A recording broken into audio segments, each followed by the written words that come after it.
Derivation of formula में हमको एक रिलेशन बनाने को बोला जाएगा अलग अलग क्वांटिटीज के बीच में।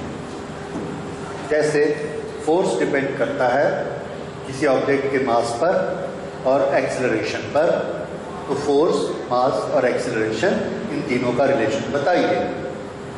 That is derivation of formula for force in terms of mass and acceleration. इस तरह के क्वेश्चंस जो होते हैं जिनमें हमने फॉर्मूला बनाना होता है, उसको कैसे स्टडी करना है, कैसे बनाना है, then we will learn today.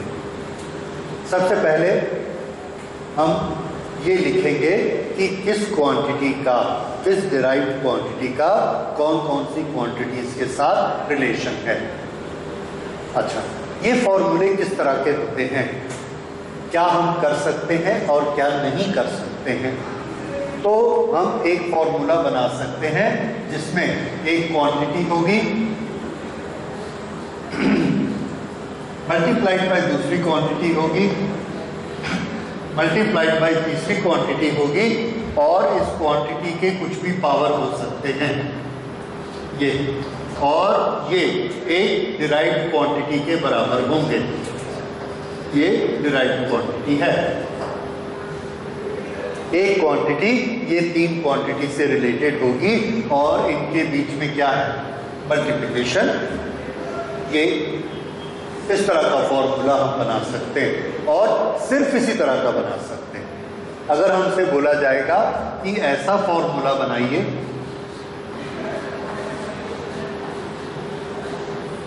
ये बीच में क्या है प्लस, तो ये कितने टर्म हो गए, इसमें दो टर्म हो गए, नहीं बना सकते।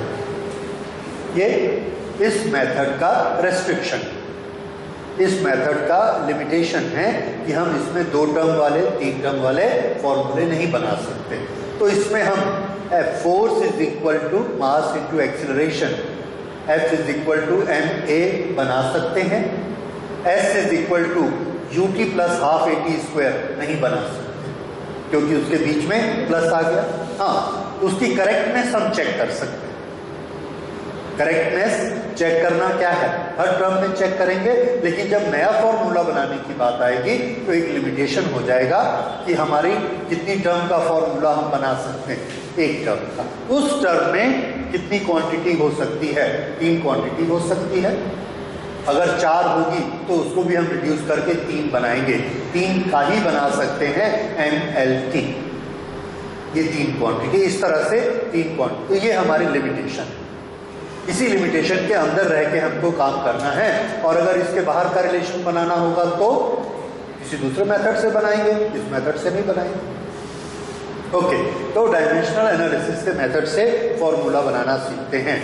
इसमें हमको पहले दिया जाएगा कि एक पर्टिकुलर क्वांटिटी दूसरी ये क्वांटिटी पर डिपेंड करती है। इसको हम एग्जांपल से लेते हैं। हाँ, एग्जाम्पल से लेते हैं। The centripetal force F depends upon, centripetal force किस पर लगता है, किसी भी घुमाने वाली चीज। हमने एक पत्थर को एक धागे से बांधा स्ट्रिंग से और उसको ऐसा घुमाया तो हमारे हाथ में फोर्स लगता है। We call this is a centripetal force. क्यों? क्योंकि ये उस पत्थर को खींच के रखता है। अगर ये नहीं होगा it will not make a circle, it will go straight out. So this centripetal force ये किस पर डिपेंड करता है। अगर हम उस स्टोन का मास बदल देंगे तो हम देखेंगे फोर्स ज्यादा लग रहा है। अगर हम उसको जोर से घुमाएंगे, वेलोसिटी बदल देंगे, फिर फोर्स ज्यादा लग रहा है। अगर हम इस धागे की लंबाई कम या ज्यादा करेंगे फिर फोर्स भी चेंज आएगा। इस तरह से ये तीन चीजों पर डिपेंड करता है, और हमने देखा और किसी चौथी चीज के बारे में हम नहीं जान पाए। तो हम यही सोचते हैं कि ये इन तीन चीजों पर डिपेंड करता है। तो उस सिचुएशन को कैसे डिस्क्राइब किया जाएगा? The centripetal force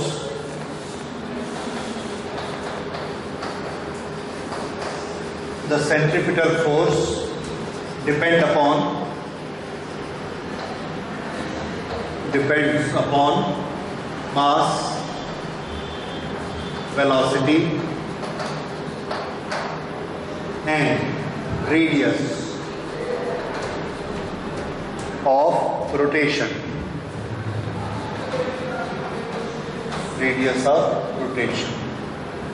Derive suitable formula.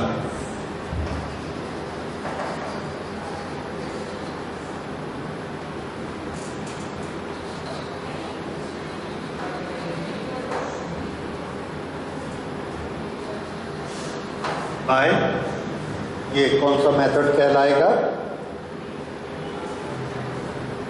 क्या चीज हम इसमें यूज कर रहे हैं? डायमेंशंस.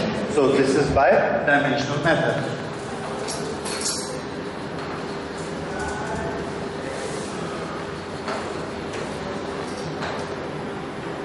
ओके.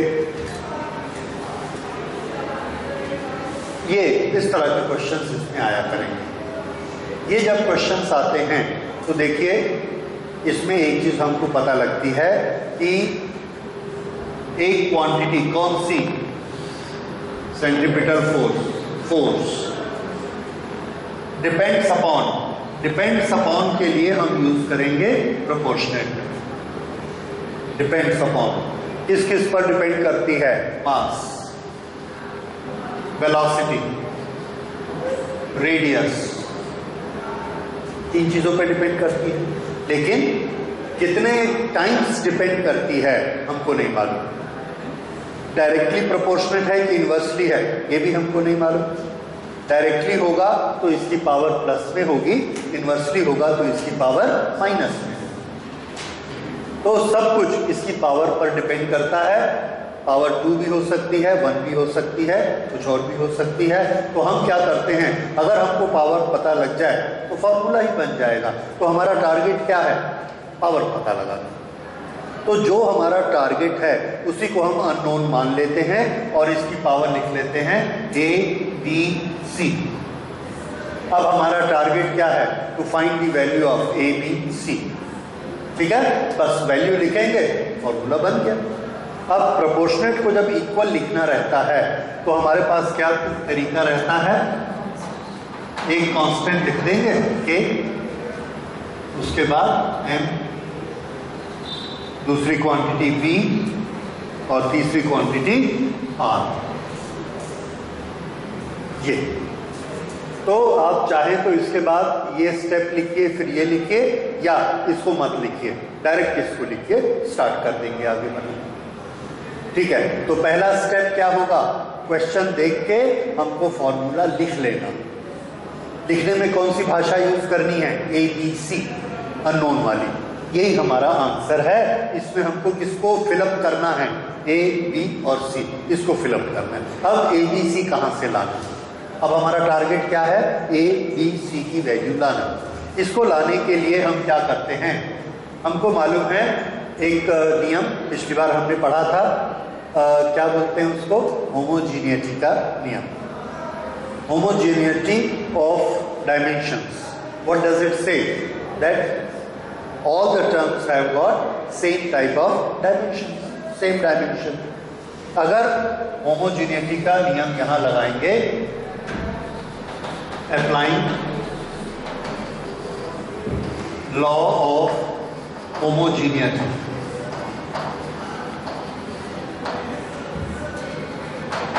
लॉ नहीं कहना चाहिए,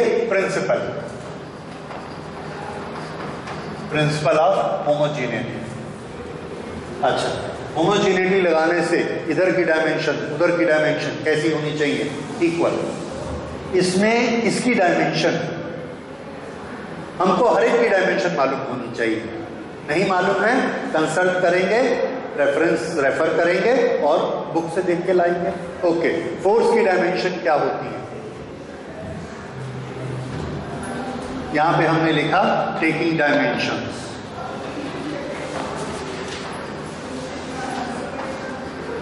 ये वाले स्टेप बिल्कुल ऐसे ही रहेंगे, कोई भी न्यूमेरिकल यहां तक के. समझ आया? उसके बाद टेकिंग डायमेंशन के बाद आपको डायमेंशन लिखनी है. तो लेफ्ट हैंड साइड में कौन है? फोर्स. फोर्स की डायमेंशन क्या होती है? mlt-2 is equal to k is a constant, उसकी डायमेंशन नहीं लेंगे. उसके बाद m क्या चीज है? मास। यहां पर इस फॉर्मूले में m क्या है? मास, क्योंकि ये लिखा है। मास की जगह कुछ और भी हो सकता था, जो भी हो सकता था उसका अपना एक डायमेंशनल फॉर्मूला होगा। इसका डायमेंशनल फॉर्मूला मास का क्या होता है? mLT के फॉर्म में, m1 L0 T0, तीनों। इस पूरे की पावर कितनी है? 1। उसके बाद क्या है? v। v का डायमेंशनल फॉर्मूला बोलिए। हम सबको याद है LT-1। m उसमें कितना है? LT-1। इस पूरे की पावर b। ठीक है। उसके बाद तीसरा r। r is what? Radius. Radius is a length. तो इसमें कौन कौन जीरो? m0 L1 T0। तो हमने क्या किया? हर क्वांटिटी का डायमेंशनल फॉर्मूला लिखा, लेकिन उसकी पावर उसी को दी। इसकी पावर a, इसकी पावर b, इसकी पावर c। ठीक है। एक दो सम करने के बाद जब हम एक्सपर्ट हो जाते हैं तो हम जीरो वाली टर्म नहीं लिखते, ताकि ज्यादा लिखा पढ़ी की जरूरत मत पड़े। तो इसमें हम क्या क्या नहीं लिखेंगे? इन दोनों को नहीं लिखेंगे, इसमें इसको नहीं लिखेंगे, उसमें उन दोनों को नहीं लिखेंगे। शॉर्टकट में हो जाएगा, अगली बार से वैसा करेंगे। लेकिन नियम क्या है? सबकी सब डायमेंशन लेना। Okay, this is equal to. अब इसके बाद हमने इन तीनों को रीग्रुप करना है। किस तरह से रीग्रुप किया जाएगा? ये हम क्या कर रहे हैं? रीग्रुप। रीग्रुप। पहले हमने m का ग्रुप बनाया, फिर l का ग्रुप बनाया, फिर t का ग्रुप बनाया। तो रीग्रुप में हमेशा कितने ग्रुप बनेंगे? 3।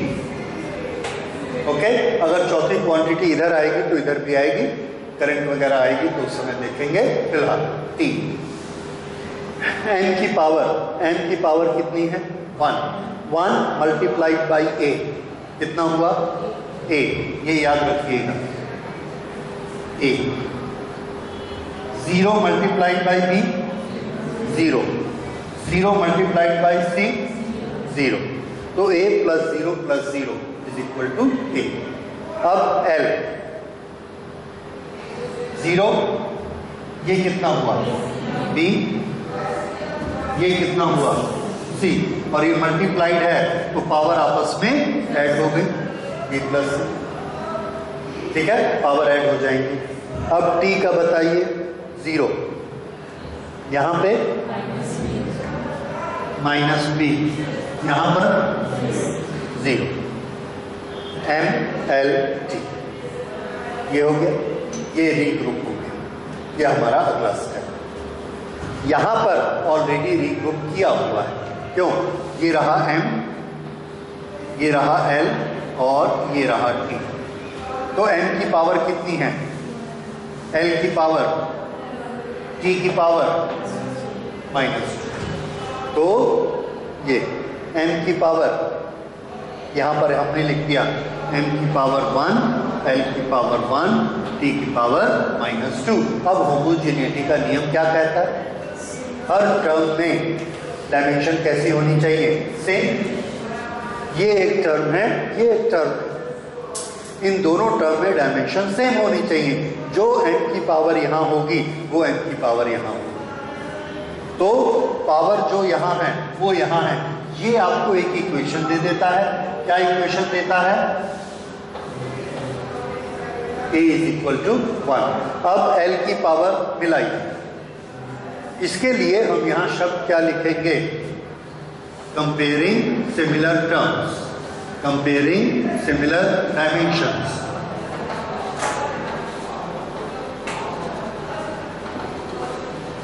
यानी m को m से, l को l से और t को t से कंपेयर करेंगे। तो l की पावर 1 है, यहाँ l की पावर b प्लस c है, तो b प्लस c कितना हुआ? b plus c 1। उसके बाद तीसरा t -2, t minus b is equal to -2।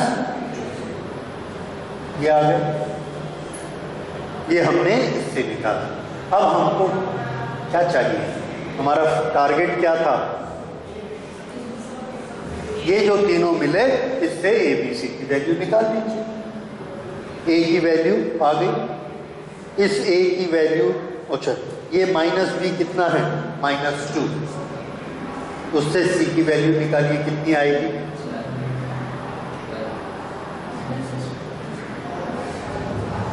a is equal to 1, b is equal to, दोनों को माइनस माइनस कर दिया तो b कितना आया, 2, b को यहाँ 2 रखो तो c कितना आ जाएगा, c इज इक्वल टू -2।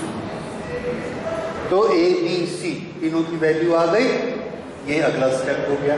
इससे नेक्स्ट स्टेप, पहला स्टेप, ये हमारा आंसर का स्टेप बनेगा। Therefore no, putting the values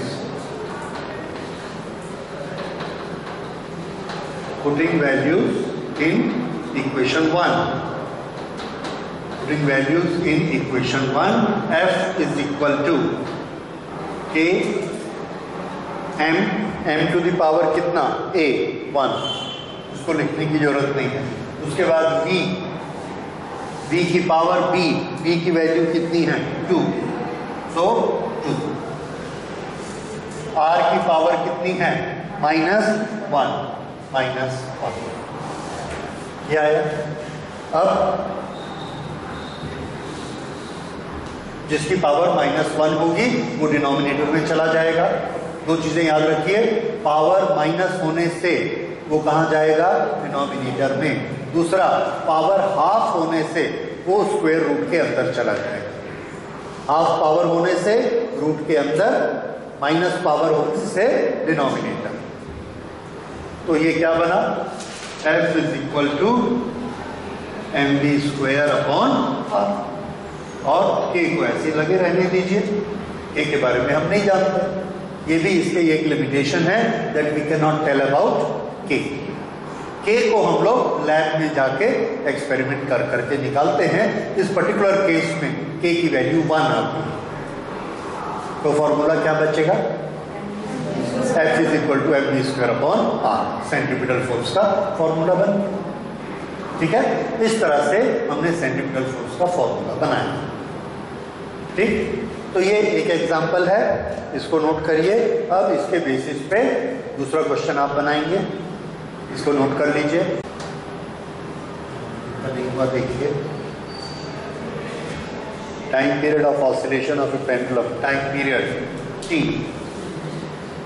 is equal to, depends upon its mass m, power a, length l, power b, acceleration due to gravity g, acceleration due to gravity g to the power c। यहां से हम start करेंगे। Time period depends upon mass, length and acceleration.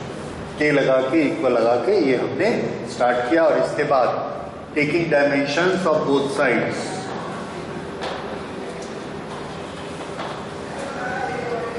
Taking dimensions of both sides, इसकी dimensions क्या आएंगी, t।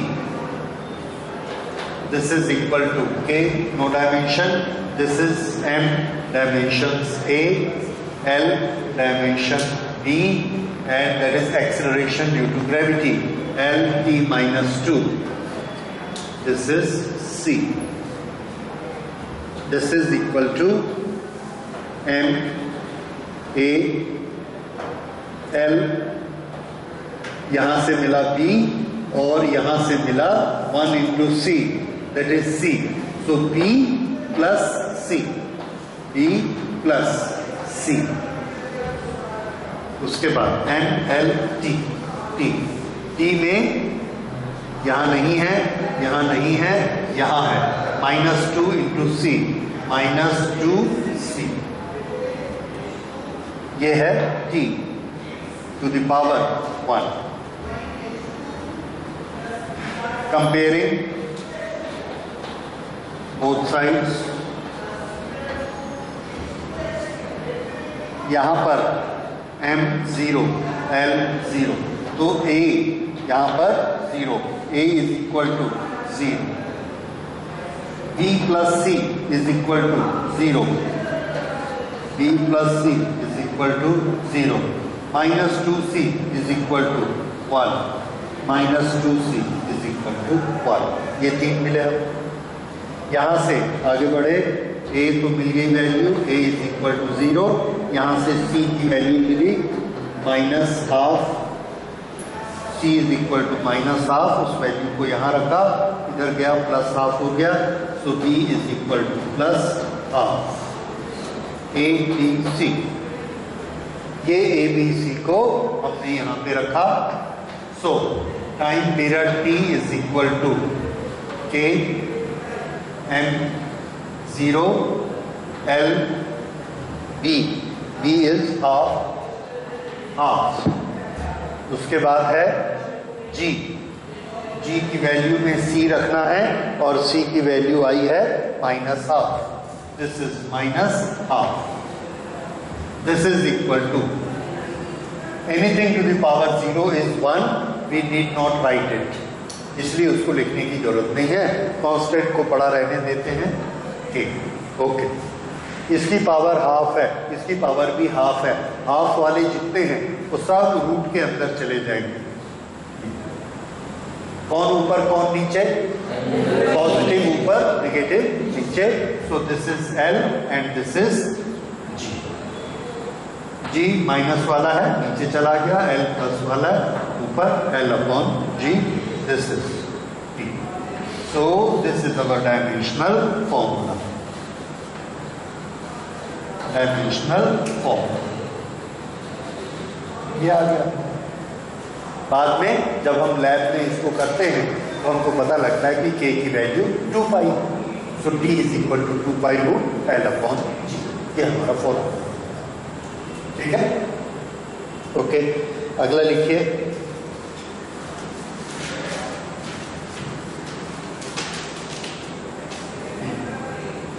If force, velocity and time, if force, velocity and time are taken as fundamental quantities, if force, velocity and time are taken as fundamental quantities,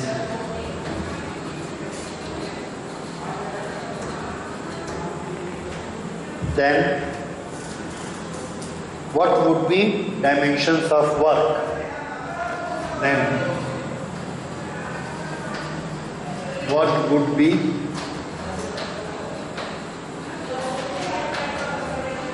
dimensions of work?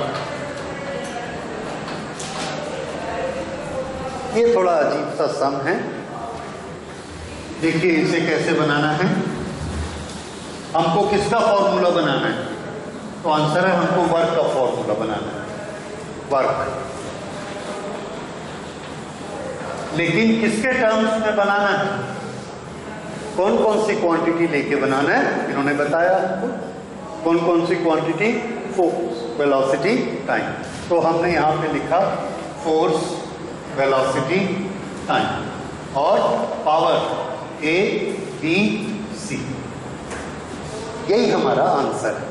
W is equal to A F to the power A, B to the power B, T to the power C। अब आप इसको solve करेंगे, step वही है। क्या step है शुरू में? Taking dimensions of both the sides, और उससे शुरू करिए।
इसका आंसर आपका आया m is equal to F L minus 1 t to the power 2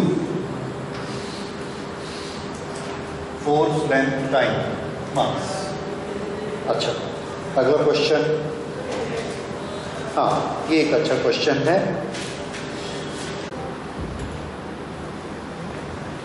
A jet of water cross section area A, velocity v, impinge normally on a stationary flat plate.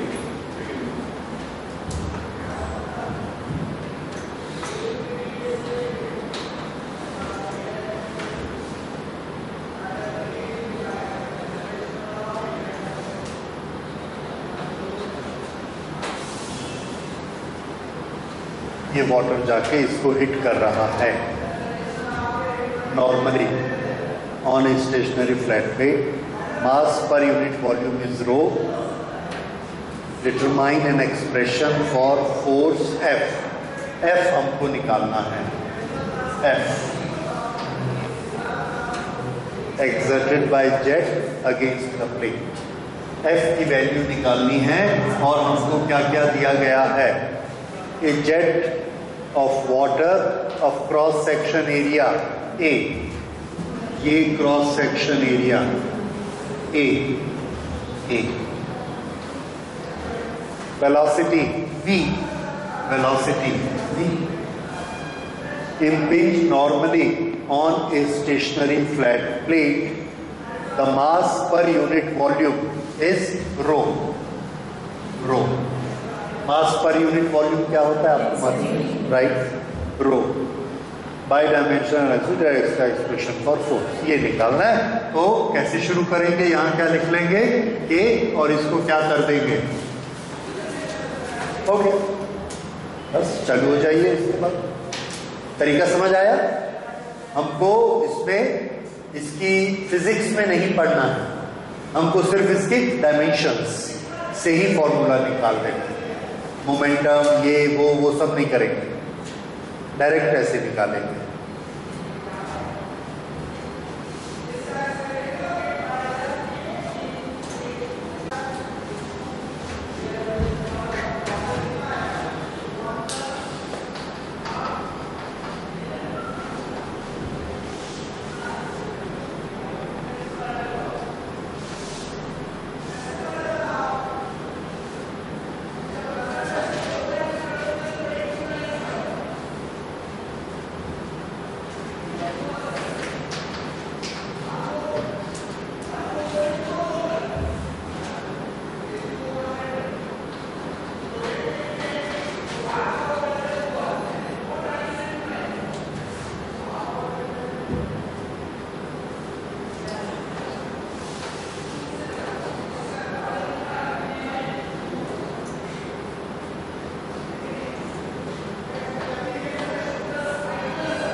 ठीक है। Drop of a liquid, drop of a liquid, इसको हमने ऐसे ground पे टपका दिया, ये फूटती नहीं है, ये यहाँ पर ऐसे ऑसिलेट करती है। जब ये ऐसे ऑसिलेट करती है तो कौन कौन सी क्वांटिटीज इसमें इन्वॉल्व हैं? इसमें लिखा है the frequency of oscillating drop, frequency of oscillating drop is में डिपेंड्स अपॉन, फ्रीक्वेंसी के लिए हमने शब्द यूज किया number of oscillations, that is new, new. Frequency nu of oscillating drop depends upon radius of the drop,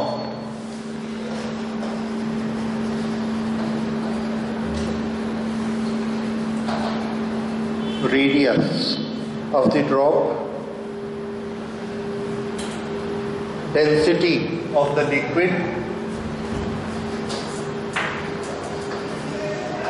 density of liquid, and surface tension, and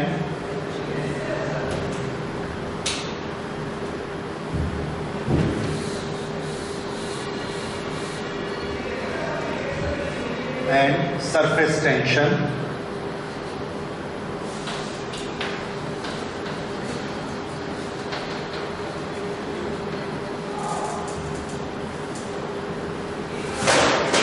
surface tension S of liquid.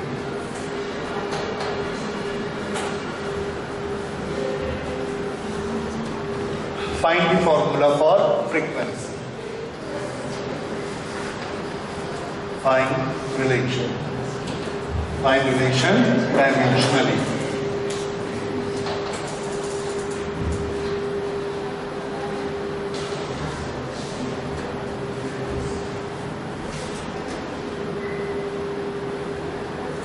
ये यहाँ पर ऐसे oscillate करता है तो इसकी frequency आपको बतानी है। स्टार्ट कैसे करेंगे? फ्रीक्वेंसी इज इक्वल टू, कौन कौन सी क्वांटिटीज लेनी है? Radius, density, surface tension S, A B सी।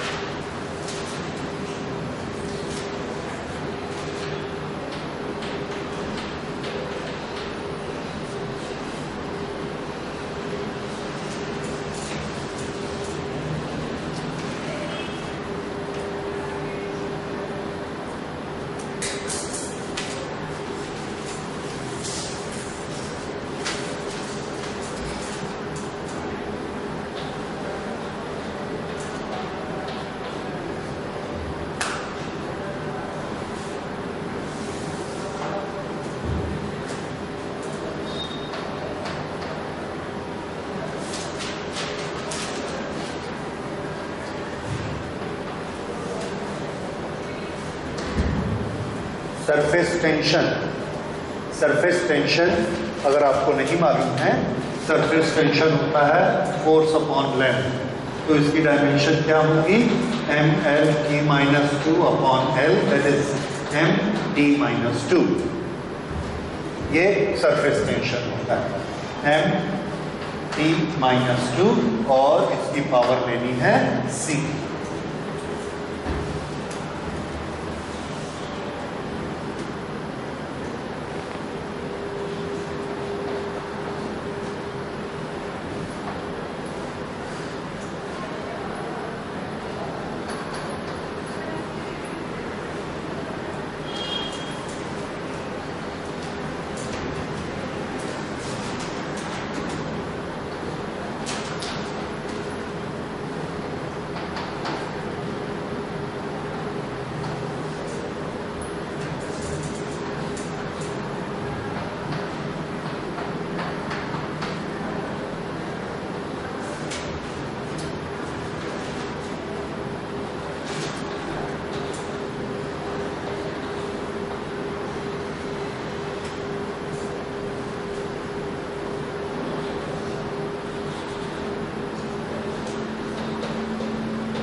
हाँ जी, ABC मिलाइए।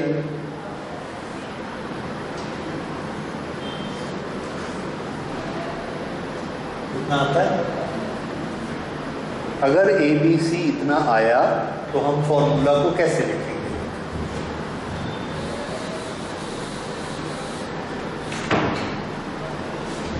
New is equal to K R to the power -3/2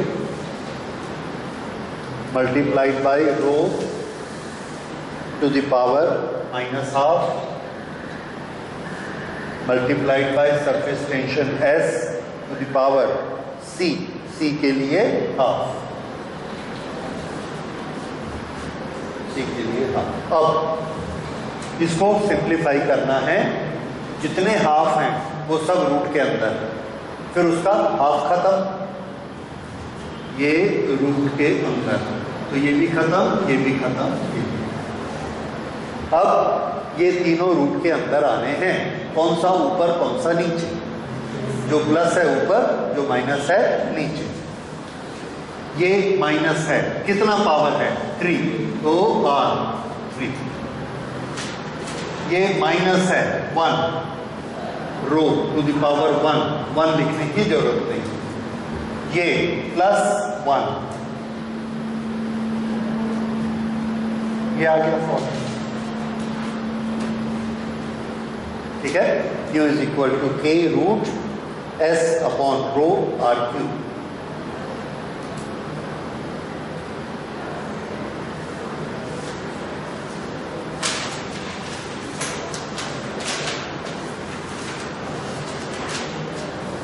इसमें कई जगह हमको दिया रहता है प्रेशर ग्रेडियंट।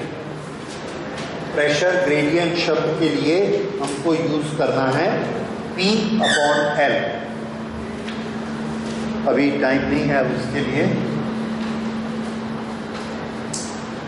प्रेशर ग्रेडियंट, ये दूसरे क्वेश्चन का बता रहा हूं, नॉट रिलेटेड टू दिस। अगर कहीं प्रेशर ग्रेडियंट शब्द आएगा तो आप क्या यूज करेंगे? P/L, एक टर्म, ठीक है। तो ये क्वेश्चन में ऐसा है। अच्छा, अब उसके बाद एक छोटा सा, नहीं, इसको अगली क्लास में करेंगे क्योंकि 3-4 क्वेश्चन मुझे करवाने हैं, ठीक है। ठीक है, टाइम हो गया।